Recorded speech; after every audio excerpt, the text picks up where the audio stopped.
कैसे हैं आप? उम्मीद करती हूँ आप बढ़िया और एकदम मज़े में होंगे। तो बच्चों, आज हम एक बहुत ही ज्ञानवर्धक पाठ पढ़ने वाले हैं जिसका नाम है घातक रोग मलेरिया। तो अब ये क्या है घातक रोग मलेरिया? इसके विषय में जानने के लिए पहले पाठ के विषय में थोड़ा सा जानकारी ले लेते हैं। इस पाठ में मलेरिया रोग की खोज, उसके फैलने के कारण, उसके लक्षण, उसके उपचार तथा रोकथाम के उपायों की विस्तृत जानकारी दी गई है। आइए पाठ से संबंधित कठिन शब्द जानें।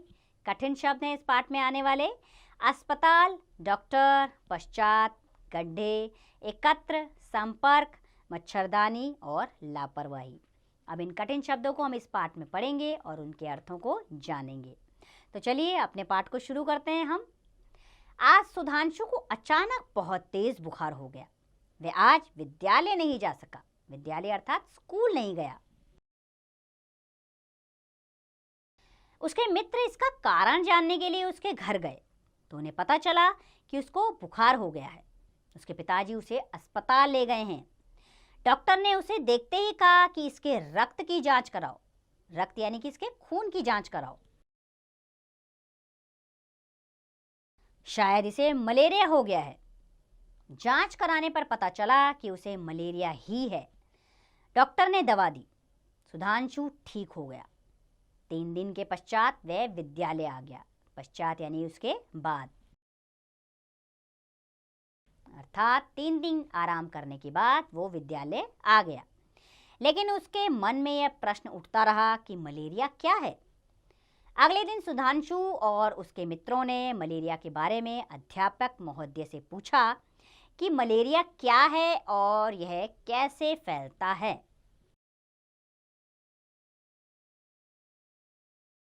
अध्यापक महोदय ने बताया, बात उस समय की है जब हमारा देश अंग्रेजों के अधीन था। अधीन यानी गुलाम था। उस समय यहाँ की फौज में रोनाल्ड रास नाम के एक अंग्रेज डॉक्टर थे। एक बार रोनाल्ड रास के पास कुछ बीमार फौजी जवान आए। उन सबको बुखार था और वे ठंड से कांप रहे थे। कुछ दिन के इलाज के बाद वे ठीक हो गए। डॉक्टर ने देखा कि और लोग भी उसी बीमारी से पीड़ित हैं। पीड़ित यानी कि ग्रसित हैं, उनको भी वही बीमारी लगी है। उन दिनों भारत में यह बीमारी बहुत फैली हुई थी।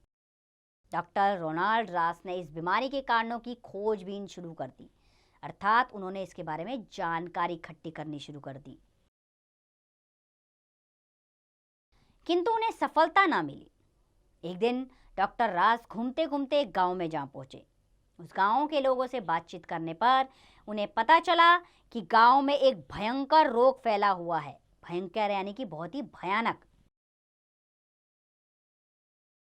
2 व्यक्ति इस रोग से मर चुके हैं। डॉक्टर रास ने रोगियों की जांच की तो उन्हें पता चला कि उन्हें भी वही बीमारी है जो फौजियों को थी। डॉक्टर रास ने देखा कि गांव के आसपास बहुत से छोटे बड़े गड्ढे हैं। वे गड्ढे गंदे पानी से भरे हुए हैं और उन पर अनगिनत मच्छर बैठे हुए हैं। अनगिनत यानी जिनकी गिनती ना की जा सके। उन गड्ढों पर अनगिनत मच्छर बैठे हुए थे। वे कुछ देर सोचते रहे। इसके बाद वे फौजियों के रहने के स्थान पर गए। वहां भी उन्हें गंदे पानी के वैसे ही गड्ढे दिखाई दिए। इन गड्ढों में भरे पानी पर भी बहुत से मच्छर बैठे हुए थे। डॉक्टर रास ने सोचा कि जहां कहीं भी मच्छर पानी पर एकत्र होते हैं, एकत्र यानी कि इकट्ठा होते हैं, उसी के आसपास यह बीमारी अधिक फैल रही है। इसका अर्थ यह हुआ कि यह मच्छर ही बीमारी का प्रमुख कारण है। उन्होंने विभिन्न तरह के मच्छरों की जांच की। अंत में उन्हें एक ऐसा मच्छर दिखाई दिया जो अन्य मच्छरों से भिन्न था। भिन्न यानी कि अलग था। ऐसा ही मच्छर उन्होंने एक रोगी की जांच करते हुए उसके शरीर पर बैठे हुए देखा था। जांच करने पर पता चला कि यही मच्छर इस रोग का कारण है। बाद में डॉक्टर रोनाल्ड रास ने लोगों को बताया कि यह बीमारी मलेरिया है जो एक विशेष प्रकार के मच्छर के काटने से होती है।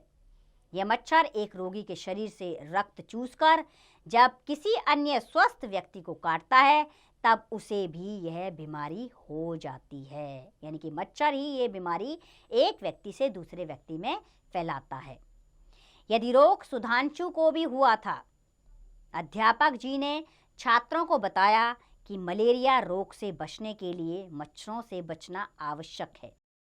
अध्यापक महोदय ने आगे बताया कि मच्छरों से बचने के कई तरीके हैं, जैसे अपने घर के आसपास गंदा पानी इकट्ठा ना होने दें, नालियों को साफ रखें तथा वह ढकी हुई होनी चाहिए। रात को सोते समय मच्छरदानी का प्रयोग करें। जिस स्थान पर मच्छरों ने अंडे दिए हों वहां मिट्टी के तेल का छिड़काव करें। घर में लगे कूलरों का पानी प्रतिदिन बदलते रहना चाहिए। अगर ये उपाय हम लोग करेंगे तो हम मच्छरों से बचे रहेंगे और बीमारियों से भी। अध्यापक जी ने यह भी बताया कि यदि किसी को बुखार हो जाए तो तुरंत रक्त की जांच कराकर डॉक्टर से संपर्क करना चाहिए। मलेरिया रोग होने पर इसके इलाज में लापरवाही नहीं करनी चाहिए, वरना जान भी जा सकती है। तो ऐसी भयानक बीमारी है मलेरिया। आज इसका इलाज है, लेकिन पहले इसका इलाज नहीं हुआ करता था और कई मौतें इससे हो जाती थी।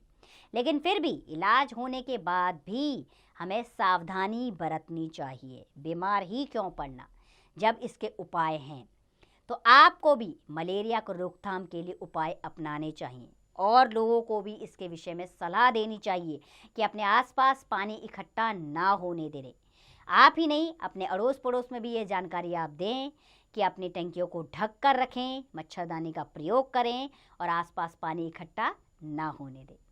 ये हम सब के लिए लाभदायक है। अब इस पाठ का अभ्यास कार्य आप स्वयं कीजिए।